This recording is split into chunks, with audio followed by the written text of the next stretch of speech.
మన ప్రభువైన యేసుక్రీస్తు పరిశుద్ధ నామములో ఈ పాడ్కాస్ట్ ద్వారా వాక్యం వింటున్న ప్రతి వారికి నా హృదయపూర్వకమైనటువంటి వందనాలు. దేవుడు మిమ్మను దీవించునుగాక.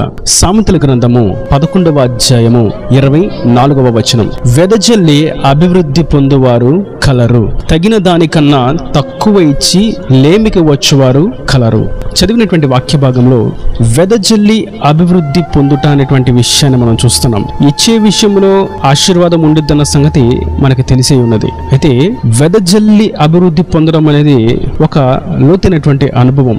ఇవ్వడంలో ఇచ్చుటలో ఒక శ్రేష్టమైనటువంటి మెట్టు వెదజల్లుట అనగా ఒక చిన్న పని చేయడానికి మనదైనటువంటి శైలిలో ముందడుగు వేసి అంతకు మించి ఇక నాకు స్తోమత లేదు, నాకు స్థాయి లేదు అనే దానికన్నా దేవుని పని కొరకు చిన్నదైన చేయవేయడం ఆశీర్వాదం. అది వెదజల్లి అభివృద్ధి పొందుట. క్రొత్త నిబంధనలో మనకు విషయాన్ని చూస్తాం. ఒక బీద విధురాలు దేవుని మందిరానికి వచ్చి తన దగ్గర వేయడానికి ఇవ్వడానికి అంత గొప్ప కానుక లేకపోయినప్పటికీ 2 కాసులు మాత్రమే ఆమె దగ్గర కలిగి ఉన్న ఆ చిన్న కానుకను దేవునికి అర్పించింది. దేవుడు అంటున్నాడు ఆమె అందరికంటే ఎక్కువగా ఇచ్చింది అని. దాని అర్థం వెదజల్లి అభివృద్ధి పొందుట అనేది లేమిలో ఇతరులకు సహాయాన్ని అందించుట. మనం పాత నిబంధనలో కూడా ఒక విషయాన్ని చూస్తాం. సౌలు యొక్క గార్ధవము తప్పిపోయింది. దాన్ని వెతుక్కుంటూ తిరుగుతూ ఉన్నాడు. దాన్ని ఆనవాలు ఏమాత్రం తనకు అందలేదు. ఇంటికి వెళ్తే తన తండ్రి తన్ను గద్దిస్తాడని భయపడుతూ ఆ గార్ధవమును వెతుకుతూనే ఉన్నాడు. ఇలా వెతుకుతున్న సమయంలో తనకు ఒక మాట వినబడింది. దీర్ఘదర్శి ఒకడు ఉన్నాడు, ఈ ప్రాంతంలో ప్రవక్త ఉన్నాడు, జరగబో వాటిని జరిగిన దాని గురించి ప్రభువు యొద్ద విచారణ చేసి సమాధానాన్ని ఇవ్వగలిగినటువంటి దేవుని సేవకుడు ఉన్నాడన్న సంగతిని విని సమూయేలును కలవడానికి సౌలు బయలుదేరుతూ తన పనివారితో అంటాడు, మన దగ్గర ఆయనకు కానుకగా ఇవ్వడానికి ఏమైనా ఉన్నదా? నిజానికి సౌలు దగ్గర ఏమీ లేదు, కానీ కొంచెం వెండి ఉంది అన్న సంగతి అతనికి గుర్తించి ఆ కానుకను సమూయేలుకి ఇవ్వడానికి ధైర్యంగా వెళ్ళాడు. ఇక్కడ మనం గమనించవలసినటువంటి పాఠ్యం ఏదనగా వెదజల్లి అభివృద్ధి పొందుట అనగా కలిగిన దానిలో ఇచ్చుట మటుకు కాదు, కానీ లేమిలో కూడా దేవుని కొరకు పని చేయుట. ఆరోగ్యం ఉన్నంతసేపు ప్రార్థన చేయడం, ఆరోగ్యం ఉన్నంతసేపు గంతులు వేస్తూ పరిగెడుతూ ఆరాధనకు వెళ్ళడం, ఆరోగ్యం ఉన్నంతసేపు వాక్యాన్ని ధ్యానించడం, ఆరోగ్యం ఉన్నంతసేపు దేవుని స్తుతించడం మటుకు కాదు, కానీ మనకి ఏ శక్తి లేనప్పుడు బలహీనంగా ఉన్నప్పుడు కూడా మనం ప్రార్థించుట, స్తుతించుట, ఆరాధించుట, మందిరానికి వెళ్ళుట అనేది వెదజల్లి అభివృద్ధి పొందడం. ఈ పాఠ్యం ధనాన్ని గూర్చి కానుకలను గూర్చి కాదు, కానీ మన దేహం అనేటువంటి శరీరం అనేటువంటి ఆయుష్ అనేటువంటి కానుకను మనం ఆయనకు సమర్పించవలసిన వారమై ఉన్నాము. అది కూడా వెదజల్లి. భౌతిక పరంగా చూసినట్లయితే ద్వితీయోపదేశకాండలో మనం ఒక విషయాన్ని చూస్తాం. 15వ అధ్యాయంలో నీ దేవుడైన యెహోవా నీకిచ్చుచున్న దేశమందు నీ పురములో ఎక్కడైనను నీ సహోదరులలో ఒక బీదవాడు ఉండిన ఎడల బీదవాడైన నీ సహోదరుని కరుణింపకుండా నీ హృదయమును కఠినపరుచుకొనకూడదు. నీ చెయ్యి ముడుచుకొనక వాని కొరకు అవశ్యముగా చెయ్యి చాచి వాని అక్కర చొప్పున ఆ అక్కరకు చాలనంత అవశ్యముగా వానికి అప్పియవలెను. చూసారా, భౌతికంగాను మనం కలిగిన దాంట్లో ఇవ్వాలి, మరియు ఆత్మీయంగా మనకి లేకపోయినా శక్తిని కూడగట్టుకుని దేవునికి మహిమను చెల్లించాలి. దేవుని రాజ్య వ్యాప్తి కొరకు మనం ప్రార్థించాలి. ప్రతి స్థితిగతుల్లో ఆయనకు కృతజ్ఞతాస్తుతులు చెల్లించాలి. మనం చూస్తూ ఉన్నట్లయితే ఆరోగ్యం ఉన్నప్పుడు మందిరంలో చక్కగా కూర్చుంటారు, కానీ ఆరోగ్యం లేనప్పుడు అది నడవలేని పరిస్థితి కాదు, తినలేని పరిస్థితి కాదు, కదలలేని పరిస్థితి కాదు. అయినప్పటికీ ఏదో చిన్న చిన్న బలహీనతలను బట్టి తలనొప్పను, లేదంటే నీరసంగా ఉందను, లేదంటే చిన్న చిన్న చెప్పడానికి కూడా కొంచెం అసహనంగా అనిపించేటువంటి విషయాలను బట్టి అతి శ్రేష్టమైనటువంటి ఆరాధన సమయానికి దూరం కావడం అనేది ఎంతో బుద్ధిహీనమైనటువంటి విషయం. బంధువులు వచ్చారని వంట చేయలేదని, ఇంకా ఏదో శరీర సంబంధమైనటువంటి తుచ్చమైనటువంటి విషయాలను బట్టి దేవుని మందిరానికి దూరం అయిపోవడం అనేది చాలా బాధాకరమైనటువంటి విషయం. అయితే నేటి దినాన ప్రభు సెలవిస్తున్నారు, వెదజల్లి అభివృద్ధి పొందాలి అంటే కలిగిన దానిలో ఇచ్చుట కాదు, కానీ లేమిలో కూడా దేవునికి ఇచ్చుట. నేడు అనేక చోట్ల మనం చూస్తూ ఉంటే ఇచ్చుట అనేటువంటి విషయాల్లో వెనుకడుగు వేయట, అది భౌతికంగాను ఆత్మీయంగాను. ప్రభు అంటారు, మీరు నా యొద్ద దొంగతనము చేస్తారని అంటారు.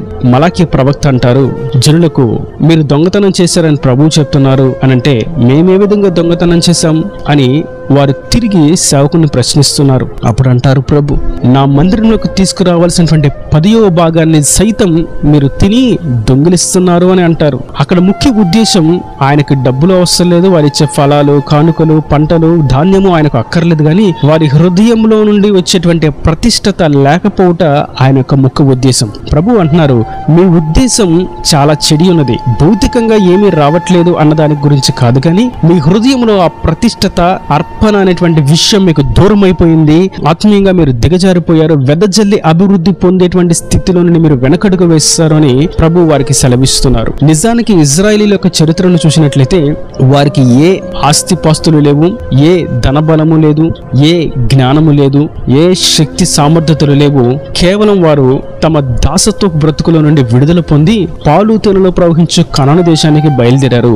ఇప్పుడు ఆ దేశానికి వచ్చిన తర్వాత ఆ అనాకీయులను, ఆ కనానీయులను ఎదిరించి, ఓడించి, వారిని అధిరోహించి వారి దేశంలో ఉన్నటువంటి స్వాస్థ్యంను వీరు సొత్తు చేసుకున్నారు. ఇప్పుడు వీరు ఉచితంగా పొందుకున్నారు. వీరు ఏ కష్టాన్ని అనుభవించి సంపాదించింది కాదు, ఉచితంగా పొందుకున్నారు. మరి ఆ ఉచితంగా పొందిన దాంట్లో దేవునికి కృతజ్ఞత కలిగి ఇవ్వాలి, దేవుణ్ణి స్తుతించాలి, ఘనపరచాలి అన్న సంగతిని ఇజ్రాయేలీలు మర్చిపోవడం అనేది ఎంతో అజ్ఞానమైనటువంటి దశ.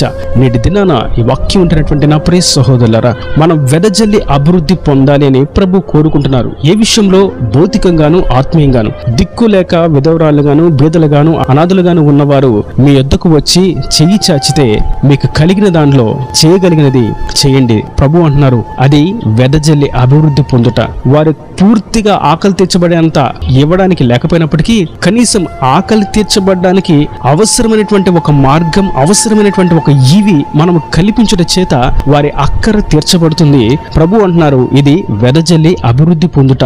మనము ఇతరులకు ఇచ్చినప్పుడు ప్రభు మన కొరకు సమృద్ధిని కలుగు చేస్తాడు. మనం ఇతరులకు ఇచ్చుట చేత దేవుడు దాన్ని మర్చిపోడు. సాధారణంగా మనుషులకి ఏదైనా ఇస్తేనే అది గుర్తుంటుంది. మరి దేవునికి ఇస్తే ప్రభు అంటారు, మీరు బీదలకి ఇచ్చినప్పుడు అది నాకు ఇచ్చినట్టే, దానికి నేను అత్యధికంగా ఆశీర్వాదాన్ని అనుగ్రహిస్తాను అని అన్నారు. మరియు ఇతరులకు ఇచ్చుట చేత వారు దీవిస్తారు. మనుషుల యొక్క ప్రార్థన మరొక మనిషికి అవసరం. ప్రార్థన అవసరత నాకు అక్కర్లేదు అనేవాడు బుద్ధిహీనుడు, వాడు అసలు క్రైస్తవుడే కాదు. నాకెవరి ప్రార్థన సహాయం అక్కర్లేదు, నేనే ప్రార్థన చేసుకుంటాను, నా మట్టుకు నేను భుజిస్తాను, నా మట్టుకు నేను దీవించబడతానంటే అది అజ్ఞానమైనటువంటి స్థితి. ఎక్కడ నా నామములు 2 లేక 3 కూడుకుని ఉంటారో వారి మధ్య నేను ఉంటాను అని ప్రభు సెలవిస్తున్నారు. ఒకరిని ఒకరు దీవించుట చేత నేను వారిని దీవిస్తాను అని ఇజ్రాయేల్ సర్వ సమాజానికి మోషే ధర్మశాస్త్రము ద్వారా దేవుడు సెలవిచ్చాడు. దాని అర్థం మనం ఒకరిని ఒకరు ఆశీర్వదించుకోవాలి. మనం ఒకరికి సహాయం చేసినప్పుడు వారు దీవిస్తారు. దేవుని మిమ్మల్ని దీవించును గాక. వారు ఏ మతానికి చెందిన వారైనా, ఏ జాతికి చెందిన వారైనా, ఏ కులస్తులైనా, ఎవరైనప్పటికీ మనం ఒకరికి సహాయం చేసినప్పుడు వారు మన యొక్క మేలును కోరుకుంటారు.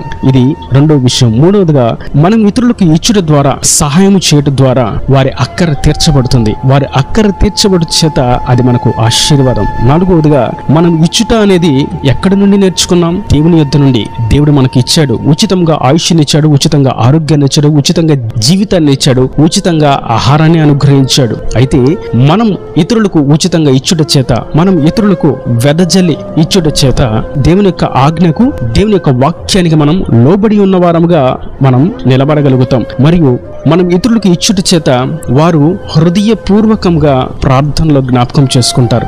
మేలు పొందుకున్న వారు ఖచ్చితంగా మేలు చేసిన వారిని జ్ఞాపకము చేసుకోవాలి, చేసుకుంటారు కూడా. అది హృదయపూర్వకమైనటువంటి జ్ఞాపకం. అట్టి ప్రార్థన దేవునికి ఇంపైన హోమం. మనం ఇతరులకు ఇచ్చినప్పుడు వారు మనలను బట్టి దేవునికి కృతజ్ఞతాస్తుతులు సైతం చెల్లిస్తారు. ఈ ప్రాముఖ్యమైనటువంటి ఈ విషయాలన్నీ జరగాలంటే కేవలం ఇచ్చుటలోనే ఉన్నది. మొదటిగా దేవుడు మనల్ని మర్చిపోడు.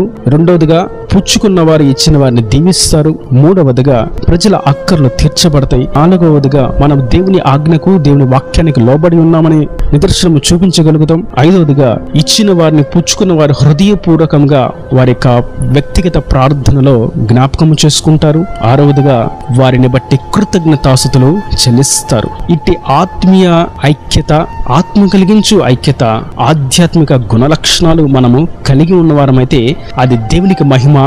ఈ సందర్భం అంతటిలో, ఈ పరిస్థితులు అంతటిలో మూలం మనం గమనించవలసింది వెదజల్లి అభివృద్ధి పొందుట. మన మిత్రులకు సహాయం చేయట చేత వెదజల్లి అభివృద్ధి పొందుతాము. 2, మనము దేవునికి ఇచ్చుట చేత దేవుని స్తుతించుట, గణపరచుట, ప్రార్థించుట, ఆరాధించుట, వాక్యాన్ని ధ్యానించుట చేత మనము ఆత్మీయంగా కూడా అభివృద్ధి పొందుతాము. భౌతికంగాను ఆత్మీయంగాను అభివృద్ధి చెందాలంటే కేవలం ఇవ్వడంలోనే దాగి ఉన్నది. ఈ విషయాన్ని గమనించిన వారమై మనము ఇచ్చుట అనేటువంటి మెట్టులోకి వచ్చిన వారంగా, అంతకంటే ఎక్కువగా వెదజల్లి అభివృద్ధి పొందు వారంగా ముందుకు సాగిపోతూ దేవుని ద్వారా ఆశీర్వాదాలను పొందుకుందుము గాక. ఈయన దేవుని మాటల ప్రతి మన హృదయంలో నీరు కట్టి ఫలింపు చేయను గాక. ఆమేన్. God bless you. తలలు వంచి కన్నులు మూసినట్లయితే మీ కొరకు చిన్న ప్రార్థన. ప్రేమ స్వరూపి కరుణాకటాక్షం వెళ్తాండి నా ప్రభువా, ఈ వాక్యం ఉన్న ప్రతి వారిని మీరు కృపతో జ్ఞాపకం చేసుకోండి. వెదజల్లి అభివృద్ధి పొందుటనేటువంటి విషయాన్ని గురించి మీరు ఎంతో తేటగా సెలవిచ్చారు. వాక్యం ప్రతి వారు ఇచ్చుటలో ఇక మీదట ఏమాత్రం వెనుకడుగు వేయక ధారాళంగా ఇచ్చుటకు, నీ నామాన్ని బట్టి చేయుటకు, నీకు కృతజ్ఞతాస్తుతులు చెల్లించుటకు, నీ నామాన్ని చూపించుటకు, నీ ప్రేమను కనపరచుటకు కృపద ఇచ్చేసి వారిని ఆశీర్వదించమని, వారి ప్రతి అవసరతను అక్కరు నీ మహిమలో తీర్చమని యేసు పరిశుద్ధ నామమున ప్రార్థించి వేడుకుంటున్నాను తండ్రి. ఆమేన్. ఆమేన్.